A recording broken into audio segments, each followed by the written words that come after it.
Catherine Walsh stepped off the train in Cedar Ridge with trembling hands and a heart full of doubt, carrying only a small carpet bag and the faded letters that had brought her to this remote Montana territory. At 23, Catherine had never been more than 10 miles from her family's farm in Ohio, but desperate circumstances had driven her to answer an advertisement for a mail-order bride. The arrangement with rancher William Hayes had been made entirely through correspondence, and Catherine's inexperience with the world beyond her sheltered upbringing left her feeling unprepared for whatever awaited her. The train station was bustling with activity, and Catherine stood uncertainly on the platform while scanning the crowd for a man who matched the description William had provided in his letters. As she waited, clutching her bag with nervous fingers, a small voice spoke beside her. "Are you the new mama Papa said was coming?" Catherine looked down to see a little girl of perhaps 5 years old, with brown hair in careful braids and bright hazel eyes that studied Catherine with frank curiosity. The child wore a simple blue dress that had been carefully mended, and she carried a small teddy bear with obvious affection. "I am Catherine Walsh," Catherine said gently, kneeling to the child's eye level. "I am looking for Mr. William Hayes. Do you know where I might find him?" The little girl's face lit up with excitement. "You are going to be my new mama," she announced with the confidence that only children possessed. "I am Rose Hayes, and Papa is coming right now." Before Catherine could respond, a tall man approached with the purposeful stride of someone accustomed to managing both livestock and family responsibilities. He appeared to be in his mid-30s, with dark hair and weathered hands that spoke of years spent working the land.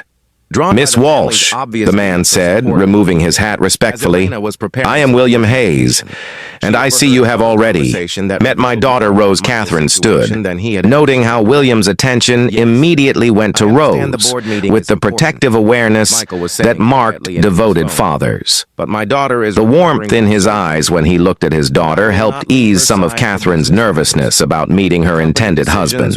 "Rose has been excited about your arrival for weeks," William continued, his voice carrying both fondness and slight embarrassment at his daughter's enthusiasm. "She has been asking daily when her new mama would come."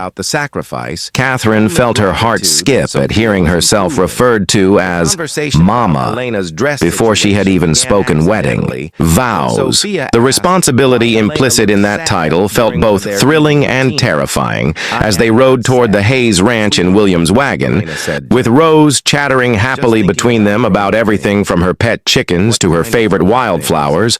Catherine learned more about the family she was joining. William had been widowed for 2 years, struggling to manage his cattle ranch. While caring for Rose, he spoke about his late wife Sarah with gentle respect rather than lingering grief. And Catherine understood that his decision to seek a new wife had been motivated by practical necessity rather than romantic longing. What touched Catherine most was how naturally William included Rose in their conversation, asking her opinion about which route to take home and listening seriously to her observations about the landscape they passed. The Hayes Ranch was modest but well-maintained, with a sturdy house that showed evidence of recent improvements made with a woman's comfort in mind. William had clearly been preparing for Catherine's arrival by adding feminine touches that demonstrated his hope that she would find their home welcoming. That evening, as Catherine settled into the guest room where she would stay until their wedding the following week, Rose appeared in the doorway holding her teddy bear and wearing a white nightgown. "Mr. Chen, Miss Catherine," Rose said with the serious expression she reserved for important conversations, "can you be my mama for real? Not just because you marry Papa, but because you want to love me." Catherine felt tears gather at the simple honesty of the question. "Oh, Rose," she said, sitting on the bed and opening her arms. "That is exactly what I want more than anything."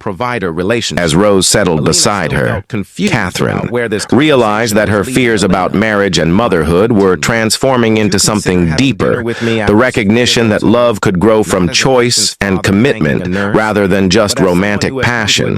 Over the following week, as Catherine and William spent time getting to know each other while planning their simple wedding, Catherine discovered that William possessed the rare quality of seeing marriage as partnership rather than ownership. He valued her opinions about household management, included her in decisions about Rose's education, and treated her comfort and happiness as essential to their family's success. More importantly, William never pressured Catherine about the physical aspects of marriage that she found most intimidating. Instead, he focused on building friendship and trust, understanding that intimacy would develop naturally from mutual respect and affection. When their wedding day arrived, it was Rose who insisted on serving as both flower girl and maid of honor, announcing to the small congregation that she was gaining not just a stepmother, but a real mama who had chosen to love her. The ceremony was simple but meaningful, with vows that emphasized commitment to their family rather than just to each other. Catherine found herself promising not just to love William, but to be the mother that Rose deserved. In the months that followed, Catherine discovered that her fears about inexperience were largely unfounded. Rose's unconditional love and William's patient guidance helped her grow into her roles as wife and mother with confidence that surprised even her. When Catherine finally told William that she was ready to become his wife in every sense, it was after 6 months of building trust had transformed their arrangement into genuine love. I was so afraid that I would not know how to be what you needed, Catherine admitted, as they sat together on their front porch, watching Rose play in the yard. William took her hand gently. Catherine, you became exactly what we needed the moment you chose to love Rose like your own daughter.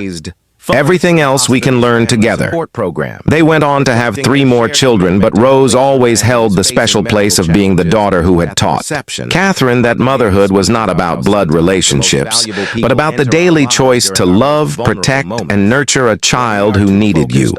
Years later, when Rose had children of her own, she would tell them about the day a nervous young woman stepped off a train and became her mama, not because she had to, but because she wanted to. Sometimes the most beautiful families are created not by accident of birth, but by the conscious decision to open our hearts to love that chooses us as much as we choose it. If this story touched your heart, please like, share, and subscribe for more inspiring tales of unexpected family bonds and the power of chosen love.